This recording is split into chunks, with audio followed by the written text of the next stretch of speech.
Hello students, myself Neelam Agarwal. Today I am going to teach you question number 1 of exercise 3.1. तो इस exercise को start करने से पहले आप इसका इंट्रोडक्शन पार्ट देख लीजिए ताकि आपको सही से क्लियर हो जाए। एक्सरसाइज 3.1 का क्वेश्चन नंबर 1 है, how will you describe the position of a table lamp on your study table to another person. इस क्वेश्चन में कहा गया है कि आपकी स्टडी टेबल पर अगर कोई टेबल लैम्प रखा हुआ है तो उसकी पोजीशन को आप कैसे डिस्क्राइब करोगे दूसरे पर्सन को। तो हमने ये टेबल ड्रॉ कर ली है और यहाँ मान लो ये टेबल लैम्प है। अब हमें किसी को बताना है कि इस टेबल लैम्प की पोजीशन क्या है। तो अब अगर हम यहाँ बैठे हुए हैं, ये मान लो हमारी चेयर है, तो इस टेबल लैम्प की जो पोजीशन होगी तो पहले हम यहाँ से ये फाइंड कर लेंगे और यहाँ से ये फाइंड कर लेंगे, तभी हम इसकी एग्जैक्ट पोजीशन बता पाएंगे टेबल लैम्प की। या फिर यहाँ से मालूम हो हमें नाप, ये तो दूरी हमें नापनी पड़ेगी।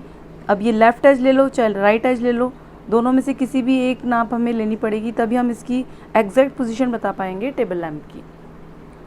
तो अब हम यहाँ से यहाँ तक की दूरी मान लेते हैं कि ये जैसे कि 20 सेंटीमीटर है, 20 सेंटीमीटर, और ये मान लेते हैं कि 30 सेंटीमीटर है। तो अब हम टेबल लैम्प की एग्जैक्ट पोजीशन बता सकते हैं कि ये लेफ़्ट एज से तो 30 सेंटीमीटर दूर है और फ्रंट एज से 20 सेंटीमीटर दूर है। तभी हमें एग्जैक्ट पोजीशन पता चलेगी जब हमारे पास दो इन्फॉर्मेशन हो।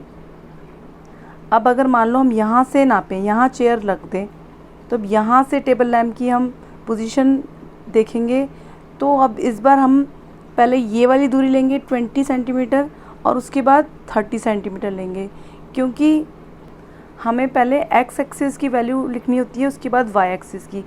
अब जैसे हमारी चेयर यहाँ थी तो हमारी एक्स एक्सिस ये होगी और वाई एक्सिस ये होगी, और अगर हमारी चेयर यहाँ पर है तो हमारी एक्स एक्सिस ये हो जाएगी और वाई एक्सिस ये हो जाएगी।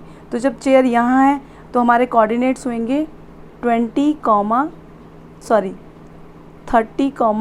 30, क्योंकि ये हमारी एक्स एक्सिस है तो यहाँ से यहाँ की दूरी हमारी 30 सेंटीमीटर है और वाई एक्सिस हमारी यहाँ से ये है तो ये हमारी 20 सेंटीमीटर है। अगर हम चेयर यहाँ रखते हैं तो हमारा एक्स एक्सिस ये वाला हो जाएगा, ये वाली हमारी एक्स एक्सिस होती है तो हो जाएगी 20, और वाई एक्सिस हमारी स्ट्रेट होती है तो वो हो जाएगी हमारी 30। तो ये हमारे दो कोऑर्डिनेट्स हो जाएंगे। यहाँ लैम्प को हम L मान लेते हैं, तो हम लिख देंगे to describe the position of a table lamp placed on table, let us consider the table lamp as L and the table as plane. We can write the position of the lamp is 30, 20 or 20, 30 depending on the order. तो किसी भी point की position find करने के लिए हमें दो information होना ज़रूरी है, तभी हम उसकी एग्जैक्ट पोजीशन फाइंड कर सकते हैं। इस तरीके के क्वेश्चन एग्ज़ाम्स में नहीं आते हैं लेकिन एक्टिविटी में आ सकते हैं, तो हमें सभी क्वेश्चंस आने ज़रूरी है। तो आप पहले इसका इंट्रोडक्शन पार्ट देखिए तो आपको और क्लियर हो जाएगा। मिलते हैं नेक्स्ट वीडियो में। Thank you.